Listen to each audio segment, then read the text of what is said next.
right, welcome back to Sophie Watches Movies. We officially have a title, and going from there, I am, as always, Jaden Bickle. I'm Kennedy Grant. Hi, it's Af. And yeah, this week we're taking a look at Midnight Cowboy and Goodfellas. Surprisingly, I was not super intrigued at this as a match initially. I was like, two dramas, but the more research I did, I discovered that these are actually kind of more closely linked movies than I might have initially thought. But yeah, we'll start with Midnight Cowboy.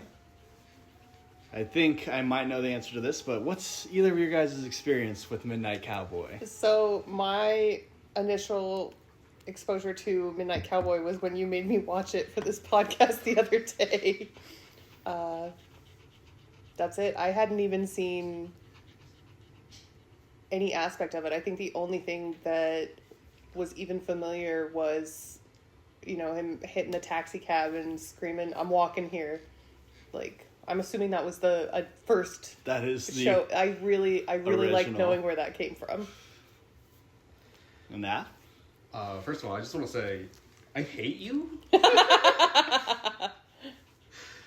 No, that was my first watch through of Midnight Cowboy entirely, and I really thought I knew where that movie was going altogether, but it turns out I didn't. So thank you for that. Look, it's been out for 40 plus years. Longer than anybody here has been alive. Yeah, longer than any of us been alive. So if you really want someone to thank for this was seated 107 on our movie bracket. It was pulled from American Film Institute's Top 100, where it was ranked 36. So for those of you who are unfamiliar, maybe it's your first time tuning in, you skipped right over episode 1 and came here. We have essentially established a bracket using an algorithm of the internet's 128 favorite movies, and we are now trying to use to determine our objective greatest movie of all time according to the internet and our very perfect, never wrong opinions. Yes, this is by science. This is how science is done. So yeah, I kind of gauged some initial reactions, but what do you guys think of Midnight Cowboy here? I think it was devastating, but lovely in a way that I would not have expected a movie like that to be. Like, a very poignant and incredibly sad take on male intimacy and loneliness. And incredibly gay. Just the gayest thing I've ever seen. Like, somehow gayer than Brokeback Mountain. Really hitting that nail on the head.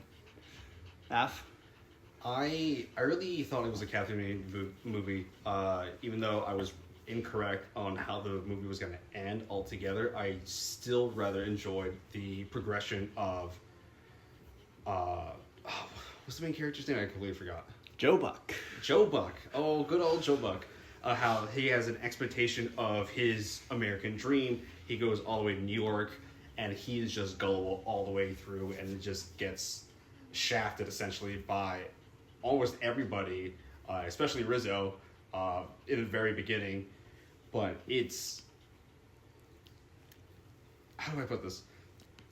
I don't know. I guess like the American dream where it's grounded in reality and not what it seems. Mm-hmm. I very much enjoy seeing that progress.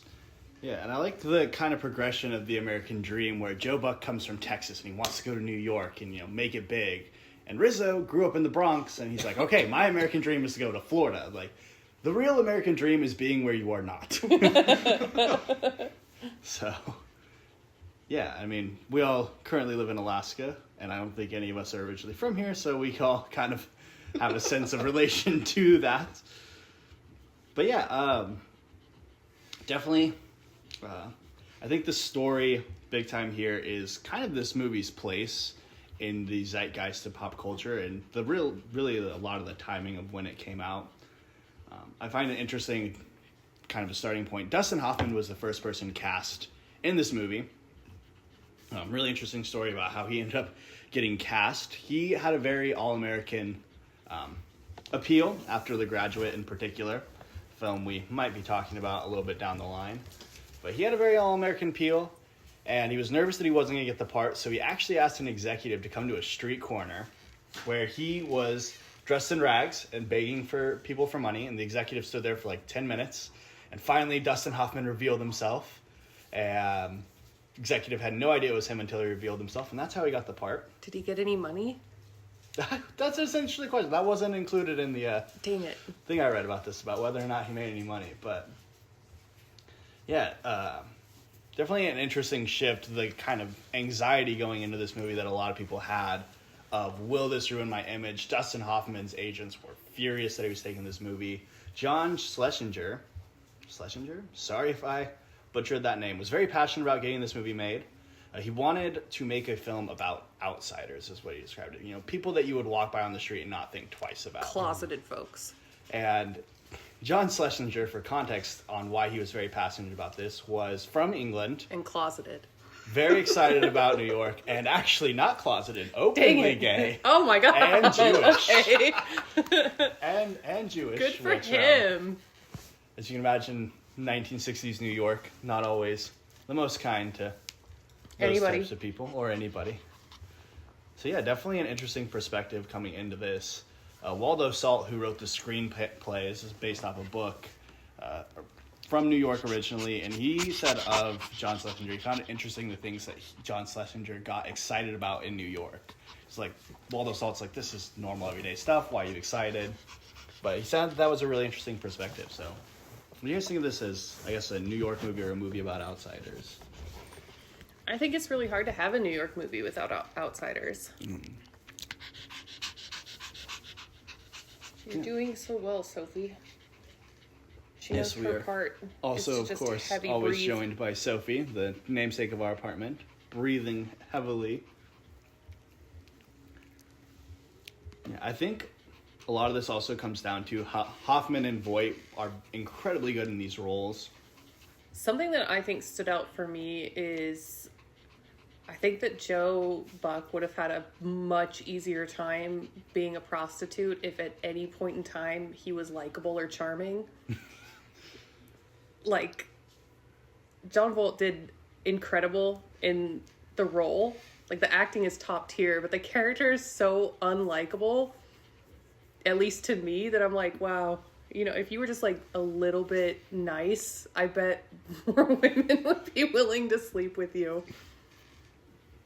I think that's part of the crushing nature of the ending, at least for me. I think he is bordering on becoming likable. In particular, and this is one of John Schlesinger's favorite shots in this movie, when he throws the cowboy outfit out. He's kind of leaving that behind, realizing that dream is, the quote here was bullshit, and Ooh, he could be himself. he could be himself and maybe more likable. And I think that's part of the crushing nature of the ending of this movie. How lost he looked. Mm-hmm. Sitting there with his, like, potentially the only person that cares about him in the entire world. And, like, that is just so masterfully done. Like, it feels devastatingly empty to just sit there and watch him be that lost. Yeah, I think Lost is interesting. A lot of the people behind the scenes actually called this a redemption movie where he's actually finding himself and learning to be himself.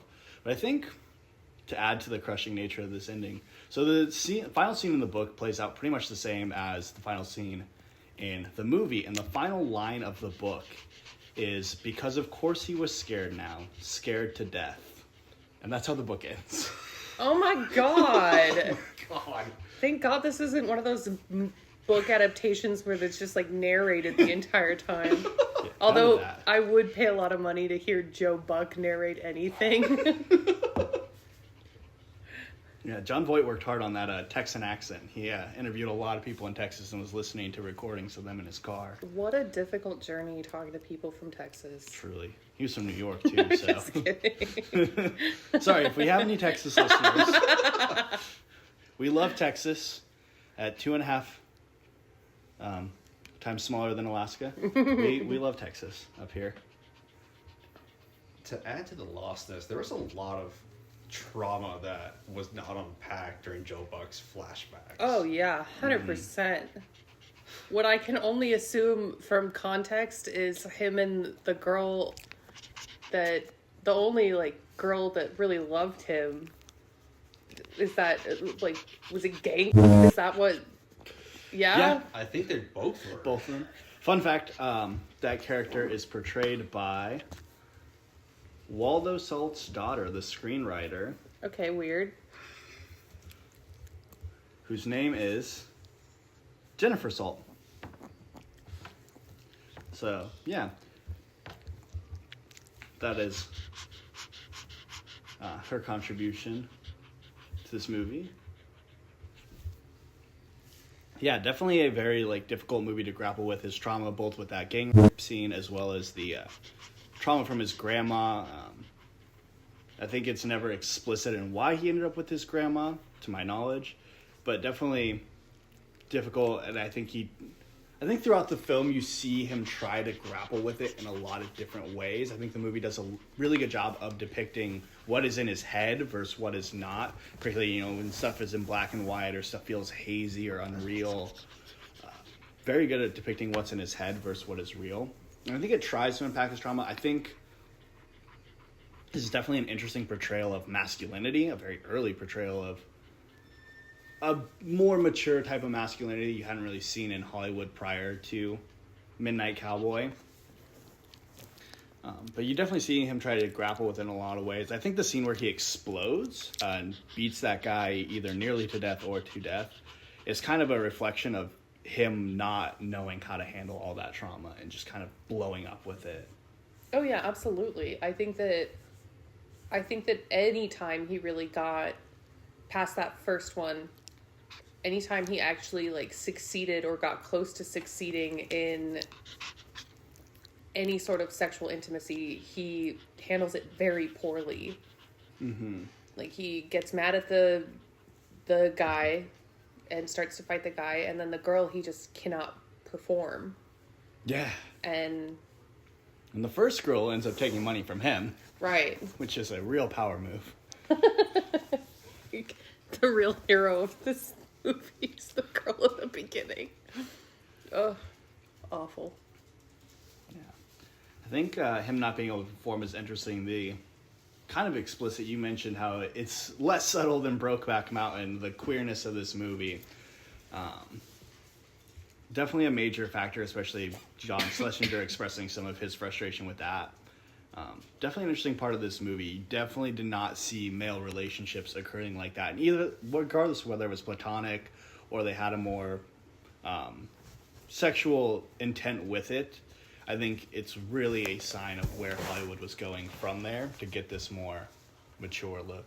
Look, I will not sit here and pretend that there was anything sexual about Rizzo and Joe's relationship, but I can tell you right now that it was not platonic, and it was not portrayed as platonic. No, there was a level of intimacy there that is reserved for intimate partnerships. Mm-hmm.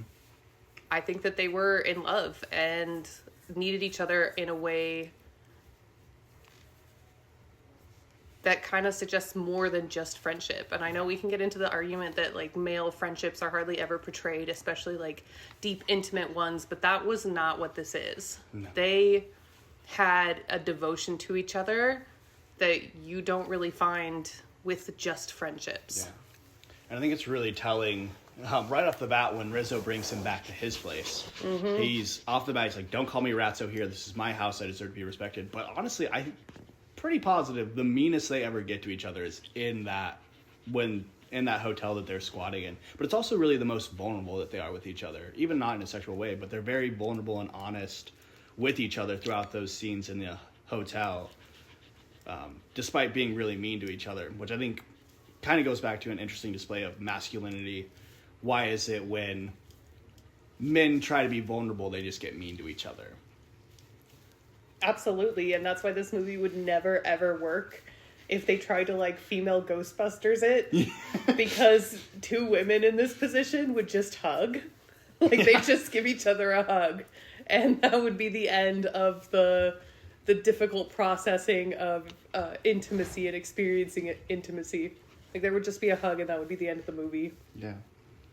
And I think it was John, I can't remember exactly who said this in the behind the scenes, so I'm sorry if you're listening, whoever said this, but one of the behind-the-scenes featurettes said, John abandons his fickle dream of being a gigolo to pursue real human connection. Basically gives up the American dream to pursue something more intimate. I don't think the movie is subtle about that. Yeah, but where was that intimacy lying? Mm-hmm. His entire concept of it was wrapped up in Rizzo's. Oh, yeah. Like, it was tied to him entirely. That's, I think, part of the reason that he looked so lost afterwards. Mm-hmm. He didn't just lose a friend, he lost the entire future that he was building once again. And I think that, if I'm not mistaken, that's the first time we see them actually touch that's not in a dream where Joe Buck's beating him up. It is at the end when he puts his arms around him, which is finally him admitting, I think, at least in a small way, that this was an intimate relationship that he has lost because of his failure to acknowledge it sooner. I think Joe Buck sort of realized that he has a certain type of affection towards Rizzo, especially when he mentions at some point, like closer to the end of the film, where he says, I think I should take a dishwasher job so we can get some extra money or something to that effect. Like he's realizing that this gigolo thing is not working, and to better provide for himself and for Rizzo, especially since he's as sick at that point, to get an actual job he actually knows what to do. And Rizzo's was too. Every time it changed to the future that Rizzo wanted, where they were in Florida and they were conning all these women and he was being the pimp. It was all fine, whatever, but they were both there and they were together and they were operating together still. And I don't know, there's almost a sweetness to it. Mm-hmm. It also makes me wonder if, I know the main focus technically is Joe Buck, but I feel like with Rizzo's flashbacks, or not flashbacks, even in his flashbacks about his father, or he talks about his father, and his fantasy with Joe Buck, that he's like a subtle main character in that fact of the actual real American dream that wants to take place. Right. Mm-hmm. I think the most unrealistic thing about that fantasy that Rizzo has where they're in Florida is that Joe Buck runs in skinny jeans on a beach, which is not possible. Are you speaking from experience? Defend that to my dying day. Not realistic. But I also love that in his fantasies, Rizzo does not have that limp. Mm-hmm. Right. He loses the limp in his fantasy. Well, wouldn't you? Oh, yeah, no, absolutely. But I think it is encompassing of the assumption that going to Florida will heal and fix all their problems. Where what got Joe Buck in this situation is assuming that going to New York would heal and fix all his problems. I think a trip to a doctor would have healed and or fixed a lot of problems. Maybe not all of them, but I also deeply understand the fear of hospitals, especially someone who was chronically disabled in the 80s and really poor would have experienced. Mm-hmm.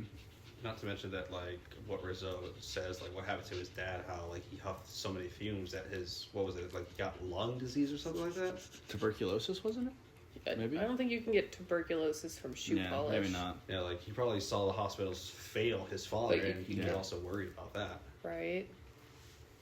And, like, it's got to be really lonely, because they're not going to let, even if he's, is dying in the hospital, they're not going to let Joe in there. Right. Yeah, definitely interesting film to grapple with. Before we move on to Goodfellas here in just a moment, throw out some of the interesting kind of timing of this a little bit more. So it came out in 1969, 1 year-ish after the Hays Code drops, which, if you guys know it all, Hays Code was a heavy censorship of Hollywood movies that essentially dictated what you could and could not put in a movie. So that dropped in 1968, particularly after Bonnie and Clyde basically broke all the violence rules of that in 1967. And then after it dropped, Midnight Cowboy came in and broke all the other rules that the Hays Code wouldn't allow. But the MPAA, right off the bat, rated it X, which it has since been moved down to That's boring. There's not even any full frontal in it. Yeah. But yeah, it has since been moved down to an R rating. It was the first X-rated movie, and to this day still the only X-rated movie to win Best Picture at the Oscars. which kind of an interesting irony with that I'll close our Midnight Cowboy discussion on. So there's one of the more intimate scenes in their apartment. Joe Buck is mad that Rizzo doesn't like cowboys and says, John Wayne is a cowboy, are you calling John Wayne a fat? And Dustin Hoffman and Jon Voight both lost Best Actor that year to John Wayne for True Grit. But I love True Grit. But, yeah, John Wayne won Best Actor for True Grit, and John Wayne was quite upset that this won Best Picture because he is quite famously a homophobe. So with that, we're going to move on to Goodfellas.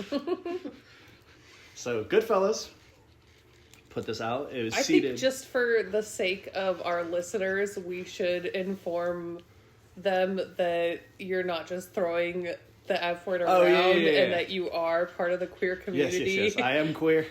I'm not just throwing the other F word around. The F word. The F word. God, someone has to edit this, you know. That would be you. That would be me. So me and Sophie don't do editing. So yeah, Goodfellas, seated 22. And this was the internet's tour pick for Martin Scorsese. I did a lot of research into what was the most Martin Scorsese film. And Goodfellas is what the internet told me. For those that don't know, auteur theory is a theory in filmmaking that essentially is defined as, I'll read the exact definition, a filmmaker whose personal influence and artistic control over a movie are so great that the filmmaker is regarded as the author of the movie. Basically, the problem with filmmaking is it is regarded as an art form. The question then becomes, who is the artist? And auteur theory dictates that when a director is so in control of a film, they are in fact the artist. So Martin Scorsese, considered an auteur in that respect, and this was dictated to be the most Scorsese film. So I guess that's as good a place to start as any. I mean, I don't know. What's your guys' experience with, I'll start there, with both Goodfellas and, I guess, Martin Scorsese films? As far back as I can remember, I've always wanted to be a gangster. Okay, I watched this movie way younger than I rightfully should have because my dad super into gangster movies, right? And I don't know if it's like a directly inherited trait, but I was like 8 years old, like, I'm going to move to New York and I'm going to become an Italian gangster. Do I have any Italian blood? Absolutely not. But this is my Joe Buck American stuff. I would have moved there. I would have talked with the accent. That was my whole thing. I remember watching this movie way too young to understand any of the actual plot and just being like, that's exactly what I want to grow up into. That's my future right there. And every single time I have watched a mob movie since, it just reiterates that. So my fantasy is just, being a gangster, but none of the violence or anything like this. So it'd be like a PG. I don't want to hurt people. I just want to threaten them and then to leave, Like I want to be really cool threatening them, but not actually have to hurt anybody. So like a PG-13 gangster. You want to be part of the heist where they steal $400,000 and never pull a gun. Exactly. I want to roll into a store and everybody be like, you're extorting me, and then they just give me money.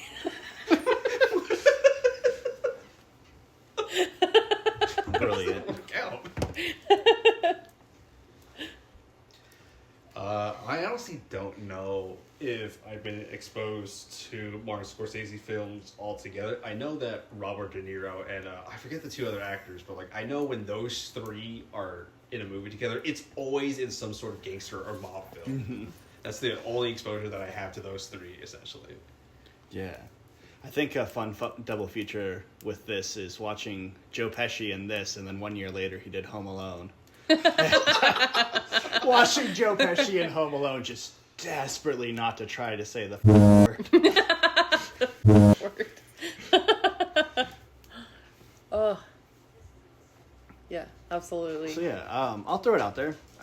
Spoilers for future episodes. This is not the only Scorsese movie that made the list, despite being the auteur pick for him. We'll get into reasons why other Scorsese movies made it. But I do kind of see... What's the other one?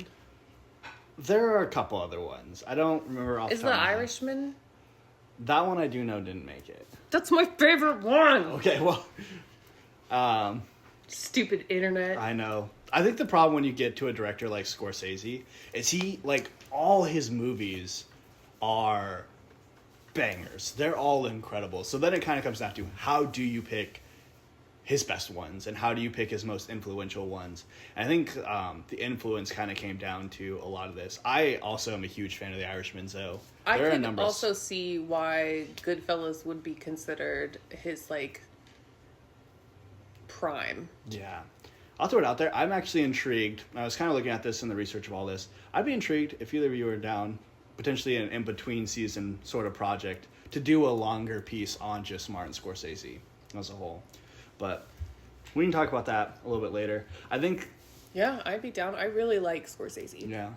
I think something that definitely stands out about this as a particularly Scorsese film is it has all the Scorseseisms.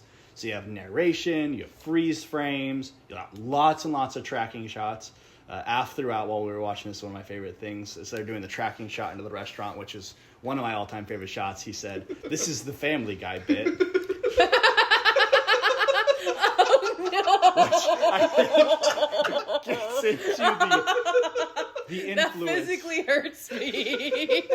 the iconic influence of this movie. But I think above all, the most important Scorseseisms is the multiple wives, the excessive drug use, and the beating of multiple wives. You know, all Scorsese's favorite things. Yeah, absolutely. Like, what's the point of a wife or multiple ones if you can't hit her? Can't hit her every now and then. Especially after she pulls a gun on you.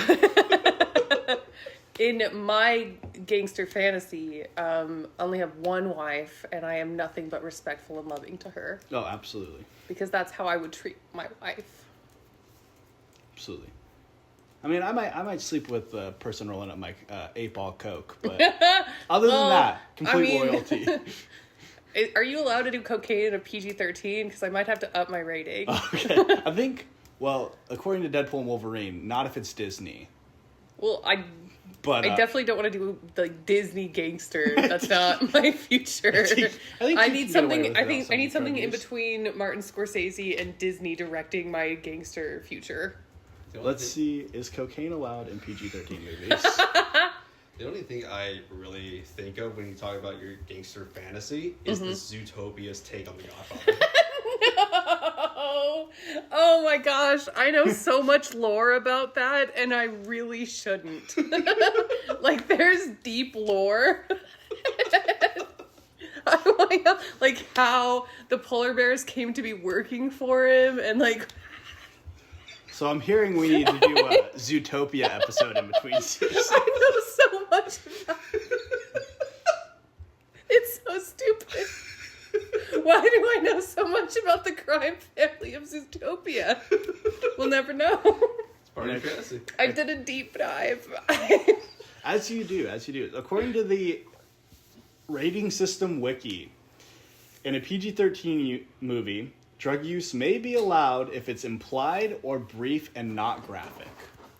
So I just like keep going into the bathroom. You just keep going to the bathroom. The camera doesn't follow me into the bathroom. It just shows that I go into the bathroom a lot. And for some reason, you keep taking a bag of flour in with you. The bag of flour is already in the bathroom. I'm not going to Okay. take it out of the bathroom. Okay. What about like a sliding head motion from the back? Like you're clearly in front of a coffee table, you just don't see the contents behind the person. So like the frame is like hitting me mid-face as I like go down to the coffee table to just... Something like that, or like from the back of the head tilted down, you just see it swing. You're like, with why do big you have a snip. straw? You clearly don't have a beverage. I'll be Exactly. like, joke's on you. It's a rolled up dollar bill.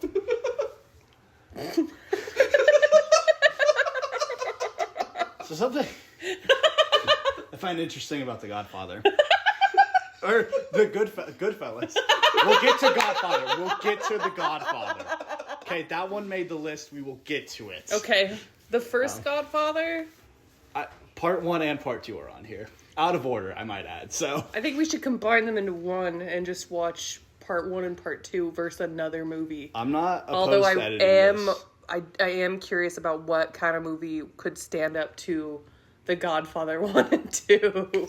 I'm not opposed to editing this. I will say, if we're doing that, we're throwing all Lord of the Rings on here, and you're sitting through that with me for 9 hours. Extended edition? No, we can go theatrical. No. Okay, we can go extended. Theatrical for 3, extended for 1 and 2. Deal. So, I like how in Goodfellas, a lot of times when you have like a flash forward in a movie, it's the end and you work up to it. I think it's interesting that Scorsese chooses to show the midpoint right off the bat. Right. Like that is the moment that everything shifts, is when Tommy kills that guy. Everything goes downhill from there. And that's the moment that ends up getting Tommy killed long term, because you can't kill a made man. Right. I think something that you brought up is really interesting to me is that this Goodfellas and Midnight Cowboy both take place in New York and both around the same time. Mm-hmm. And it's like stunning in that context because you have like two people like slowly dying of poverty essentially, and then Joe Pesci just walking down the street passing out 20s. Yeah. Yeah, and that's the interesting, Joe Buck's working so hard to get a 20, and he just had to be in the right place at the right time. Henry Hill's just walking around handing them out.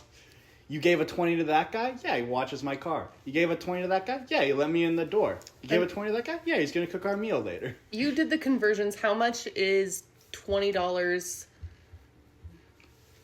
in the 60s worth today? It is, as of 2022, $167. Incredible. Just passing it around. We all need to get jobs at the Copacabana is what I'm hearing. That's where Joe Buck needed to be a dishwasher. He was... Oh my gosh. So Can you imagine the confidence it would take a man to just believe that women would sleep with him for money? Sorry. Let's go back to the Goodfellas. Let's see, what else I got written down here? I think, on the note of the Hays Code, I think this is kind of why going down a rabbit hole with these two movies, as I have done for the past 2 weeks, Goodfellas is very removed from the Hays Code, and yet I found in researching it, it is surprisingly not that removed. It is inspired by a lot of movies that came out during the Hays Code. In particular, Scorsese identified a viewing of a movie called Little Caesar and a movie called The Public Enemy that he went to with his father, which are two 1930 gangster movies, very much in the Hays Code. Violence is edited but implied. And I think it's interesting how he took those and kind of was like, okay, what if we did that, made it longer, looked at the entire life of this guy, and brought back in the violence. I think Scorsese is also incredibly influenced by, and I have never found anything officially confirming this, a lot of directors around Scorsese's time are influenced by Akira Kurosawa, which we'll get into Akira Kurosawa. But Martin Scorsese seems far more influenced by French New Wave cinema, at least in his style, which was another... French New Wave did not care about the Hays Code. They were doing whatever they wanted over in France, as they often do. Big fan of France. So I think it's interesting how the Hays Code influenced this movie despite being so far removed from it. And I think it's also interesting because those two movies, Little Caesar and The Public Enemy, are probably the two most famous scenes from those movies are the gangster's death at the end. They get these big, dramatic, over-the-top deaths. And I think it's interesting in Goodfellas that Martin Scorsese said no. And it ends with Henry Hill living in the suburbs saying, I'm just a normal schmuck now. Right. But that's how...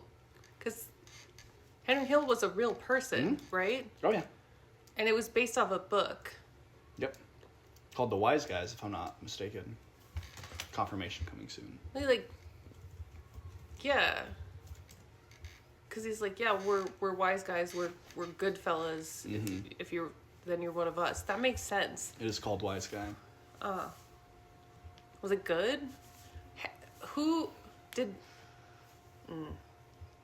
Did the guy who wrote the book help with the script? Yes, actually.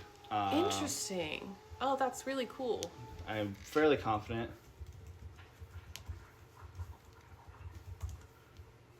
Yes, Martin Scorsese and Nicholas Pileggi wrote the script together. And Nicholas Pileggi is the one who wrote the book. That's phenomenal. I do find it interesting on the note of Henry Hill. Ray Liotta, whom Scorsese had never worked with before, was explicitly told he was not allowed to talk to Henry Hill. But Robert De Niro talked to him frequently to figure out how to portray Jerry Conway. Because Scorsese and Robert De Niro had, of course, worked together before a handful of times, many times, actually. I mean, this was well after Taxi Driver, King of Comedy, and Mean Streets. Right. But Ray Liotta did listen to interview tapes of Henry Hill to try and figure out how to talk in his cadence. So he did get that, but he was not allowed to meet with him explicitly. Huh. Two of my favorite things Robert De Niro picked up from Henry Hill was how Jerry Conway held the cigarettes and how Jerry Conway poured ketchup. Which, if you see in the movie, Robert De Niro, this is a podcast and this is a visual, but he kind of takes both his hands and rolls it in between his hands, and apparently that's how Henry Hill said Jerry Conway. I wonder if that ketchup. works. Also, I wonder if that would make me look more like the mob. Well, I don't think it would work with the squeeze bottle is the problem. You gotta get one of the old-timey bottles. Yeah, where am I going to find that? I'm going to put ketchup in one of your vodka bottles. That's fine. We got empty vodka bottles.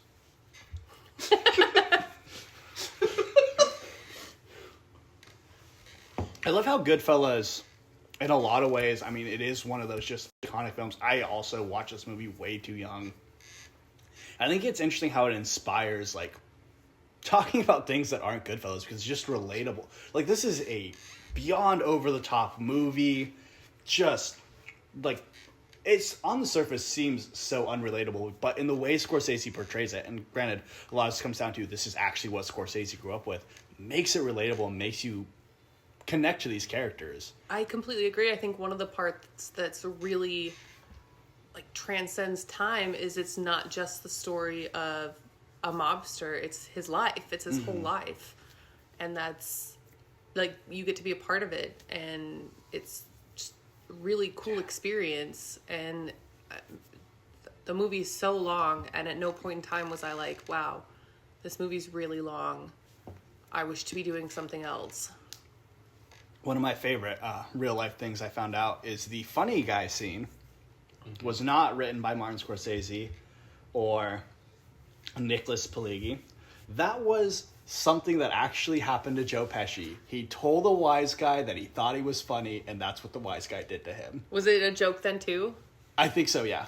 From my understanding. That's fantastic. Yeah, Joe Pesci relayed this story to Martin Scorsese, and Martin Scorsese's like, that's in the movie. Did Ray Liotta know? Because that's so funny. Oh, who knows? Joe Pesci, I think... Because if Joe Pesci did that to me, I think that I might actually, like, shit my pants. I'm like, no, you're not funny, my bad. No one's ever been funny. I'm gonna go drown myself. Only do Home Alone 1 year later. Not funny at all. Yeah, but we did stay really on topic for Midnight Cowboy, and then Goodfellas rolls around, and we're like, what if everything else? Yeah.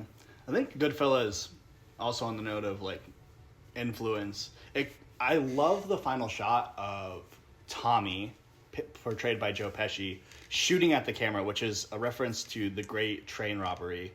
If either of you guys know what that is. It is a short film, 12 minutes long, from 1903, widely considered the first Western, widely considered the first movie with a narrative. That particular shot that it's recreating is the first not wide shot. So I think it's interesting how Scorsese is so influenced by these older movies, but updates them. I mean, very few things are original in Hollywood, but it's interesting how Scorsese updates them. And I love that, Scorsese does all these updates. Now we're seeing films like Joker that's like, I was influenced by Taxi Driver and King of Comedy. It's like, now we're imitating Scorsese. Where does it end? Art imitating older art, imitating older art. Yeah. It's cyclical. Yeah, I'm excited to talk about, I know we've got some French New Wave films coming up. I'm excited to talk about some of those. I'm excited to talk about Scorsese early on. And I think, like, looking ahead, like, Scorsese is early on. We'll have Scorsese towards the end, and I think it'll be interesting to reflect on, like, after this whole going through this first round, how we feel about Scorsese throughout it all. Right. So we're getting pretty close to time. What is the better movie, in your opinion? Real quick, I want to throw this out there because I find this interesting on the note of just, we ended the Midnight Cowboy on Oscars. So Goodfellas was nominated for a handful of Oscars, and only Joe Pesci won for Best Supporting Actor. It lost Best Picture and Best Director, both to Kevin Costner for Dances with Wolves, which we will not be talking about. Oh my god! Unless we want to talk about it in between movies. I'm not the biggest fan of Dances with Wolves, but we can talk about it if you guys are. Oh no, I'm good. We don't have to do that. And Robert De Niro was nominated for Best Actor for Awakening. No one from this movie got nominated for Best Actor. Oh, interesting. Yeah. I also find it interesting on the note of The Godfather. This came out the same year as The Godfather Part 3, which was also nominated for Best Picture. Which and is also movie, lost to Dances with Wolves. And also lost to Dances with Wolves. Wow, what a terrible year for movies. As much as we will be talking about Godfather Part 1 and 2 in one way or another, I do not foresee Godfather Part 3 coming up, although I will defend Godfather Part 3. I think it is a lot better than it gets credit for. I think that if I wanted to watch Dances with Wolves, I'd just put on Avatar again. Funnily enough, small spoiler, that one will come up. We'll get into why. We'll get into why when we get there. But yeah, I mean, you said time. Was rewatching these. I've seen Midnight Cowboy before. I think I actually watched it for the first time about a year ago or so. And I was floored. I remembered liking Midnight Cowboy, but I was floored rewatching it. Man, this movie's really good. I was like, this is going to be a tough call. And then instantly Goodfellas hooked me again. And I'm like, okay, yeah, Goodfellas. So yeah, I think for me, like, it's interesting how these are both influenced. I wrote down in my notes, I think Midnight Cowboy was a really interesting time to catch lightning in a bottle. Like, that movie absolutely catches lightning in a bottle with the timing of when it came out, its topics, its themes. It's incredible. It was a very big turning point for America and for pop culture in 1969. I mean, Zodiac Killer is starting to happen right around that time. His first killing was in 68, I think. Hays Code goes away. First X-rated movie wins Best Picture. Sharon Tate gets murdered. Like, a huge turning point. I'll even throw it out there. Comic books go from the Silver Age to the Bronze Age. Huge turning point for pop culture. I think Midnight Cowboy is hugely influential. Very much catches lightning in a bottle. But man, when it comes to Scorsese, it feels like he invented lightning. So I have to go Goodfellas for my vote. Fair. I went into watching Midnight Cowboy for the assignment here and thinking there's no way it's going to win against Goodfellas. There's just no way. And I was blown away by how good it was. Like, it was a genuinely good movie, and I thoroughly enjoyed watching it, and viewing it in its own historical context is incredible, and you can tell how influential it is, and it's two great performances from two incredible actors. It's not as good as Goodfellas. It's just not. On the odd man out. Oh. I'll start by saying I greatly enjoyed Goodfellas. I love the Family Guy bit. As you have to. And I really like that. In the movie, it's really, you are the sum of your own choices, which is similar to Midnight Cowboy, but it's just terrible people keep doing terrible things to keep up their terrible lifestyles. I enjoy watching that. It's also partially because I'm sort of oversaturated with those particular three actors in every gangster movie that I have seen growing up. So that could be part of the reason why. You should watch American Gangster. Oh, I think I have. He's Denzel Washington. It's Denzel Okay, Washington. maybe not. I don't think I've seen that then. But like compared to Midnight Cowboy, I was more captivated because they were just two nobodies. They didn't live it up. They were trying their damnedest. They were desperate and essentially clawing their way out of a hole that unfortunate circumstances led them to those life choices, despite keeping a dream and having to abandon those dreams, compared to Goodfellas, where they kept up to their dreams all the way until they were dead or had to be somebody else towards the end of the film. And it wasn't as captivating to me for Goodfellas, like Midnight Cowboy, because Goodfellas did have the drama, it had all the flair. Having someone die next to you on a bus, while believing that you are reaching your dream, soul crushing. Rizzo thought he was there, and he didn't make it all the way. Mm-hmm. That hurts. And they say, like, we're pulling into Miami here in just a second. They're right there. Yeah. And that's, for me, that's why Goodfellas gets my vote. I mean, if they were in... Or Midnight Cowboy. They were almost too... Midnight Cowboy. If they were almost to Miami, they had been in Florida for at least a little while. Yeah. They're almost down in the south. Just throwing that out there. Yeah. True. I did originally put in my notes, they were so close to Florida, and then I was like, no, they were so close to Miami. They definitely been in Florida for a second. We know Florida layout up here in Alaska.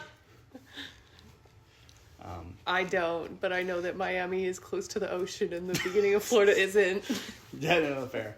I only know certain things, like the lore of the mob family from Zootopia, and the placement of Florida on the U.S. map. They got gators. They do have gators. They do have gators. Yeah, so with that, despite a very compelling argument from AF, Goodfellas does have the majority, and unfortunately that's how it goes. If we had to do this unanimously, this would take forever. So yeah, Goodfellas is going to move on. See if I have any further notes here. Stalling for time. Oh, yes, two very important segments. One I'm introducing right now. And this is going to be a challenge for me as we go on, but I'm going to commit to this bit. So this is my Batman connection for the week. Oh my god. Yeah. And I'm only doing this because I found a very easy Batman connection this week. So Ray Liotta actually turned down the role of Harvey Dent in the 1989 film Batman to take this role. Who got the role of Harvey Dent? It was... You were not ready for my follow-up question. He plays Apollo in Rocky. This is an actor I should know off the top of my head, and yet I don't, and I'm going to be really mad when I see it. Billy D. Williams, who does not play Rocky. I was like, no, wrong. Plays Lando Calrissian. And, nobody's perfect, especially when you're being recorded. So... I want to say Apollo. I think I know. I don't want to say it, though, in case I'm deadly wrong.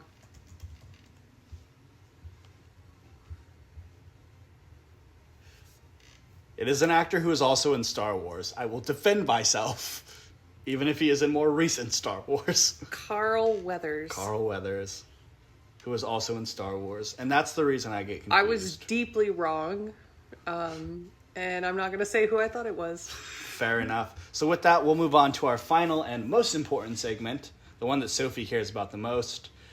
As we decided last week, because of a slight error, and now we're committing to the bit, we're only going in on the winner for this in a Goodfellas remake. A Muppet remake, more specifically. What human actor are we keeping? I think we have to keep Robert De Niro. I was going to say Robert De Niro.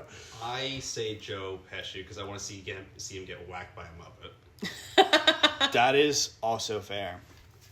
I mean, fair. I think it has to be one of the main three. Yeah. But I don't think it should be Ray Liotta. I think that's going to go to Kermit. 100%. And his wife, Karen, can be Miss Piggy. I can see Miss Piggy pulling a gun on Kermit. Oh, yeah, for sure. Easily. I think Fonzie Bear plays either Tommy or Jerry Conway. Jerry Conway is not the name of the guy. Jerry Conway is someone different. His name is Jimmy Conway. We're so good at names here at Sophie Watches Movies. His name is Jimmy Conway. I probably messed that up multiple times throughout that. That's fine. We have just the right amount of autism to not get names right. There's a lot of autism in this podcast. I think I agree with. I like the idea of Joe Pesci getting whacked by a Muppet. I could also see him getting really angry at the Muppets.